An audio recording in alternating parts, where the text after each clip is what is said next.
नमस्कार दोस्तों, आपका बहुत बहुत स्वागत है हमारे यूट्यूब चैनल सेल्फ मेडिकल में। तो हम लोग क्या कर रहे हैं, ऑर्गेनल ऑफ मेडिसिन पढ़ रहे हैं। ऑर्गेनल ऑफ मेडिसिन में हम लोग देख रहे हैं होम्योपैथिक एफोरिज्म। तो आज हम लोग देखेंगे एफोरिज्म नंबर 12। ठीक है, तो इसको शुरू करने से पहले आप लोग हमें इंस्टाग्राम पे भी फॉलो कर सकते हैं, नीचे लिंक दिया हुआ है। तो वहाँ पे अगर आपका कोई सवाल हो, आपको कोई नोट्स चाहिए हो या आपका कोई सजेशन हो चैनल को लेकर, तो हम लोग को ज़रूर बताइए। हम लोग हर संभव प्रयास करेंगे कि आपके सजेशंस को माना जाए या फिर आपको जो भी मदद हो हम लोग प्रोवाइड कर सके वो आपको किया जाएगा। ठीक है, तो अब हम लोग अपने एफोरिज्म की तरफ बढ़ते हैं। तो एफोरिज्म 12 क्या बोलता है, कहता है, पहले एफोरिज्म को हम पढ़ लेते हैं फिर उसको समझने की कोशिश करें।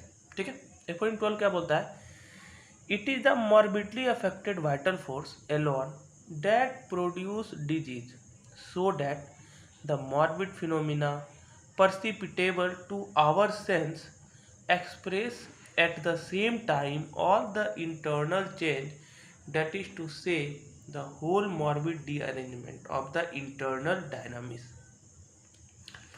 In a word, they reveal the whole disease. Consequently, also the disappearance and the treatment of all the morbid phenomena and of all the morbid alteration that differ from the healthy vital operation certainly affect and necessarily implies the restoration of the integrity of the vital force and therefore the recovered health of the whole organism. ठीक है, तो aphorism 12 क्या बोलते हैं। Aphorism 11 में हम क्या देखे थे, एफोरिज्म 11 में इससे पहले हम लोग देखे थे, अगर आपको डिटेल वीडियो देखना है तो आप देख सकते हैं प्ले लिस्ट में जाके। तो एफोरिज्म 11 में हम क्या देखे थे कि जो डिजीज होता है ना वो क्या होता है, हमारे वाइटल फोर्स का डीअरेंजमेंट होता है। और डिजीज हमको पता कैसे चलता है, डिजीज वाइटल फोर्स कैसे बताता है कि हम डीअरेंज हो चुके हैं, तो वो क्या करता है, एबनॉर्मल सेंसेशन और एबनॉर्मल फंक्शन शो करने लगता है, जिसको कि हम लोग सिम्टम बोलते हैं। ठीक है, तो जब हम मेरे अंदर सिम्टम आने लगता है तो हम कहते हैं कि हमको डिजीज हो गया या फिर मेरा वाइटल फोर्स डीअरेंज हो गया। ये तो एफोरिज्म 11 था। तो एफोरिज्म 12 क्या बोलता है, कहता है कि हम लोग को क्या समझ में आता है इंटरनल चेंजेस में। हमको तो यही समझ में आता है कि डिजीज में क्या समझ में आता है, डिजीज में वो क्या समझ में आता है भाई, कि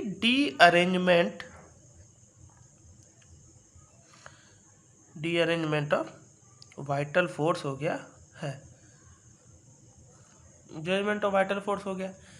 अब ये डीअरेंजमेंट कैसे हुआ, आपको तो इन्हें पता है कि मेरा वाइटल फोर्स का शेप सर्कुलर था या मेरा वाइटल फोर्स ट्रायंगुलर शेप में था, अब उसमें नॉक्सियस एजेंट जाके वो ट्रायंगल पे लग गया तो वो ट्रायंगल रेक्टेंगल हो गया। ऐसा तो हमको कुछ भी इंटरनली पता नहीं चलता कि मेरा वाइटल फोर्स में क्या है, या मेरा वाइटल फोर्स कैसे कैसे डैमेज हुआ, फिर मेरा वाइटल फोर्स कैसे कैसे डीअरेंजमेंट से ठीक हुआ, ये हमको पता नहीं चलता। आप कैसे भी उसको परसीव नहीं कर सकते, आप नहीं जान सकते, तो हम लोग कैसे समझेंगे।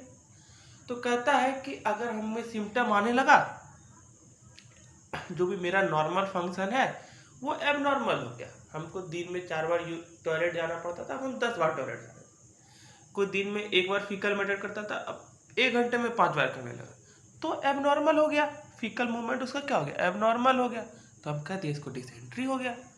ठीक है, तो अगर जो भी फंक्शन है, जो भी सेंसेशन है, अगर वो एबनॉर्मल हो गया तो हम उसको क्या मान लेते हैं क्या, मतलब वो उसको हम लोग डिजीज बोलते हैं, मतलब वाइटल फोर्स मेरा डीअरेंज हो चुका।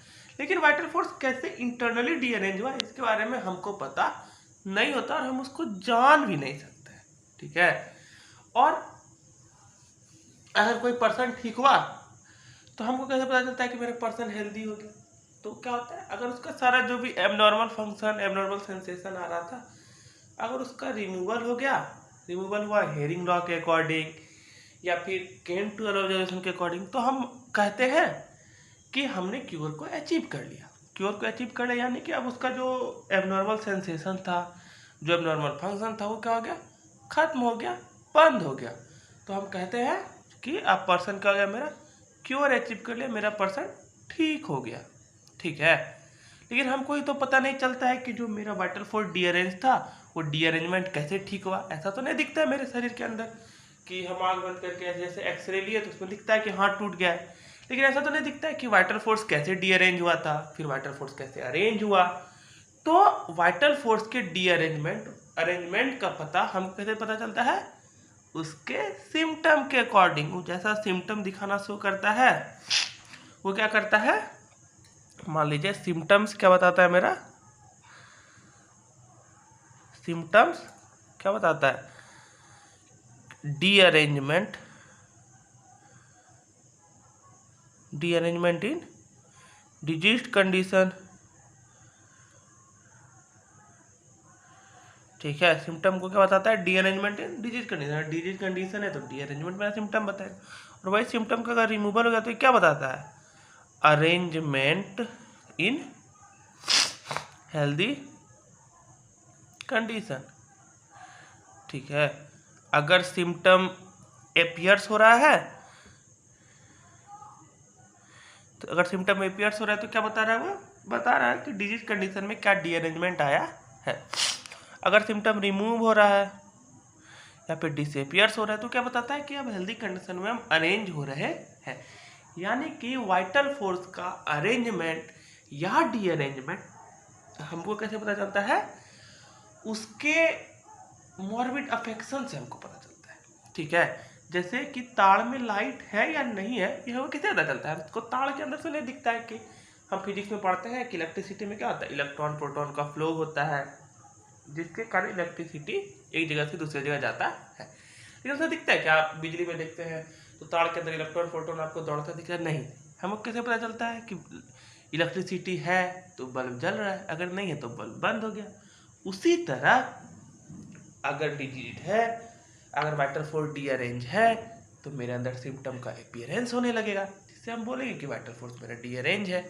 और उसी सिम्टम का अगर रिमूवल होने लगा तो हम बोलते हैं कि मेरा वाइटल फोर्स अरेंज होने लगा।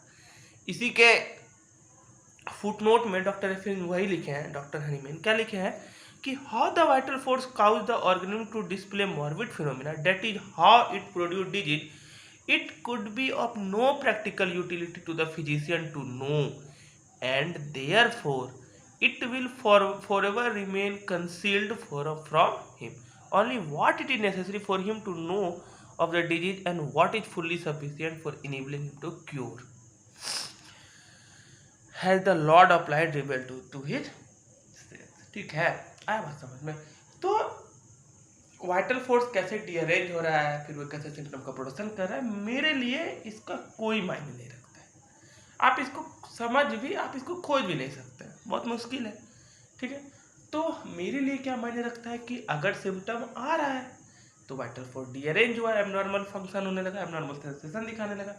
और अगर वही सिम्टम रिमूव हो रहा है तो पर्सन हेल्थ को अचीव कर रहा है, ठीक है। तो 11 फॉर्म क्या बताया था मेरा कि वाइटल फोर्स अपने डीअरेंजमेंट को कैसे दिखाता है, थ्रू सिम्टम्स, ठीक है। तो 11-12 बोलता है, तो मेरे मन में सवाल है कि कैसे सिम्टम को प्रोडक्शन करता है। तो 12 बोलता है कि वो कैसे सिम्टम का प्रोडक्शन करता है, ये मेरे लिए प्रैक्टिकल यूटिलिटी का चीज नहीं है। वाइटल फोर्स अगर डीअरेंज हुआ यानी कि डिजीज कंडीशन आ रहा है, अगर उसका रिमूवल हो रहा है तो हम उसको क्या बोलते हैं, हेल्थ कंडीशन बोलते हैं, ठीक है। आगे बात समझ में। तो आज के इस वीडियो में इतना ही, फिर अगले वीडियो में हम लोग अगले एफोरिज्म को देखेंगे, ठीक है। तो थैंक यू।